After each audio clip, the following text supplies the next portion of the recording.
Bon, qu'est-ce qui s'est passé cette semaine?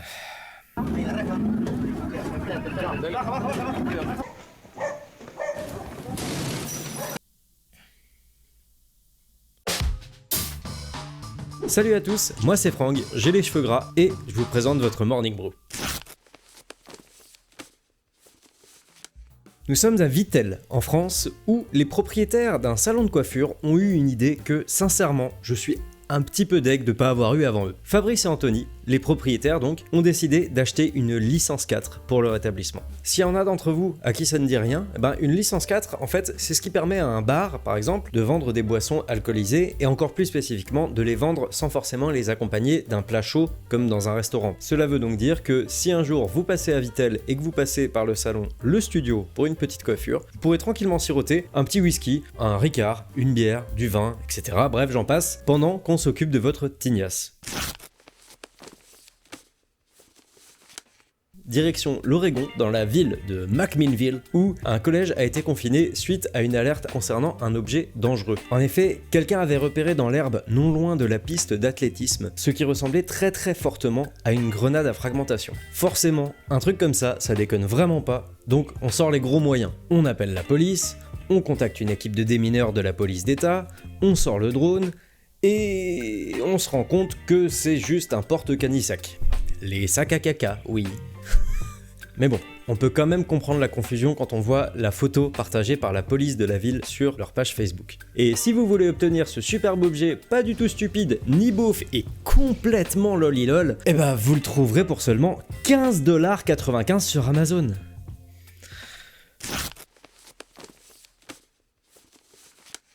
À Chamonix, en Haute-Savoie, un sapin de Noël a été dérobé dans la nuit du 23 au 24 décembre. Il s'agissait d'un arbre décoratif positionné à l'entrée d'une boutique de vêtements de ski. Les propriétaires, en toute mignonitude, ont donc partagé sur Facebook un petit appel demandant aux voleurs s'ils seraient assez gentils et assez sympathiques pour leur ramener leur petit sapin de Noël, sans rancune. Alors déjà, franchement, je trouve ça un petit peu mignon de demander comme ça « Bonjour le voleur, vous pouvez me ramener mon sapin, ça serait super gentil. » Mais en fait, surtout, ce qui est encore plus mignon, c'est que le voleur, au final, il s'est exécuté et il a rendu son butin, accompagné d'un mot « Désolé, j'étais bourré, joyeux Noël ». En Floride, aux États-Unis, un enfant de 6 ans qui prenait l'avion tout seul pour la toute première fois a fini par atterrir à plus de 4 heures de sa destination initiale. En effet, le petit Casper partait de Philadelphie pour retrouver sa grand-mère à Fort Myers et passer les fêtes de fin d'année avec elle. Mais il s'est retrouvé à Orlando, à plusieurs centaines de kilomètres de là, et ce sans la moindre raison ni explication de la part de la compagnie aérienne qui avait pris en charge l'enfant. Maria Ramos, la grand-mère, était la première à se rendre compte qu'il y avait un problème. En effet, la valise du petit est sortie de l'avion, mais pas lui. En fin de compte, c'est seulement après un appel de l'autre aéroport que la grand-mère a pris la route, fait 250 km pour aller chercher son petit-fils à Orlando. Les deux ont pu être réunis sains et saufs, mais aujourd'hui, et c'est censé, Maria attend toujours des explications de la part de la compagnie qui, pour l'instant, a uniquement présenté ses excuses et proposé de rembourser les frais de transport engendrés par les déplacements additionnels de la grand-mère. En tout cas, ce qui est sûr, c'est que le pauvre enfant doit être super heureux d'être arrivé à destination.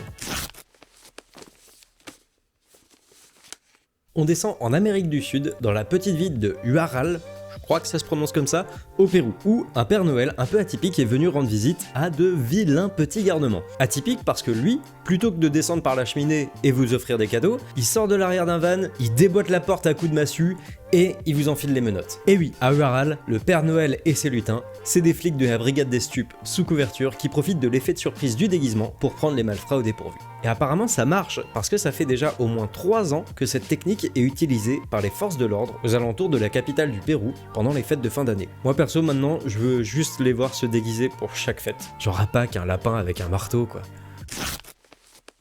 Alors juste avant de commencer ce segment, je voulais juste prévenir que ce passage a été enregistré un petit peu plus tôt que ce que vous venez de voir. C'est juste pour moi, histoire de pouvoir profiter un petit peu plus des fêtes de Noël. Bref, voilà.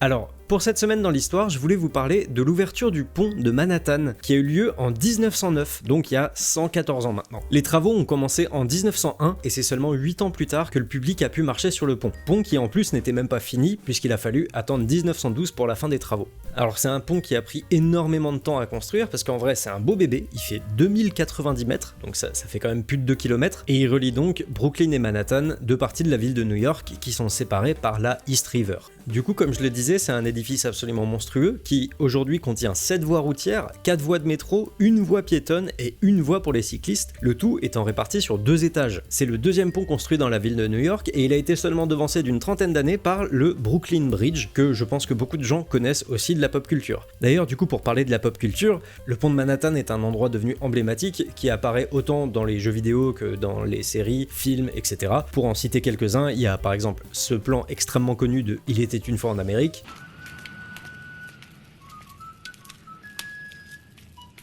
Il est aussi apparu au cinéma dans Maman j'ai encore raté l'avion, Limitless, Even half listening to any language, I became fluent. Ghostbusters,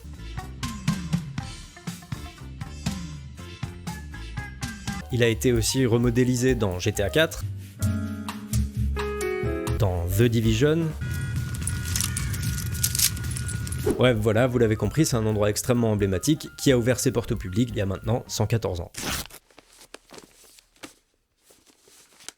Du coup, pour la recommandation de la semaine, je voulais aussi faire un petit crochet historique, parce que cette semaine, c'est aussi la toute première projection payante en public du cinématographe des Frères Lumière, ce qu'on appellerait aujourd'hui un projecteur en fait. Du coup, le 28 décembre 1995, au Salon Indien du Grand Café à Paris, marque en quelque sorte la naissance du cinéma tel qu'on le connaît aujourd'hui. Pour cette projection, il y avait 10 films à l'affiche. Alors oui, 10 films, ça paraît super long, mais on est vraiment très loin des blockbusters de 3 heures qu'on a l'habitude de voir aujourd'hui, parce qu'en vrai, mis bout à bout, tous ces films durent environ 6 minutes 30, ce qui est franchement pas très long, mais aussi, faut se dire qu'à l'époque, on n'avait pas de point de comparaison, donc un mec qui saute au-dessus d'une couverture, bah c'est ça un réel blockbuster en fait. Mais du coup, quel rapport avec la recommandation culturelle ?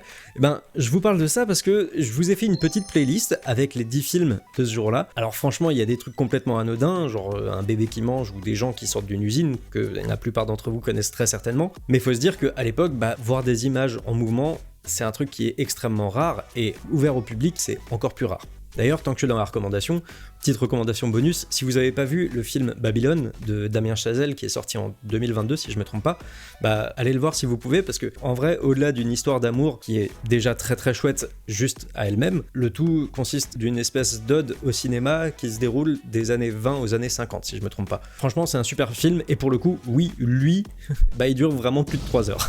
Voilà, j'espère que cette vidéo vous a plu, que vous serez là pour les prochains Morning Brew. En tout cas, si ça vous plaît, n'hésitez pas à laisser un petit like, me laisser des commentaires en suggestions, etc. si vous en avez. Je suis encore en train de commencer, donc c'est toujours intéressant de lire vos retours. Si vous voulez voir plus de Morning Brew, n'hésitez pas à voir les anciens épisodes. Et si vous aimez le concept, n'hésitez pas non plus à vous abonner. Sur ce, si vous regardez cet épisode le week-end de sa sortie, je vous souhaite un bon réveillon, une bonne année, et puis je vous dis à la semaine prochaine pour un nouveau Morning Brew.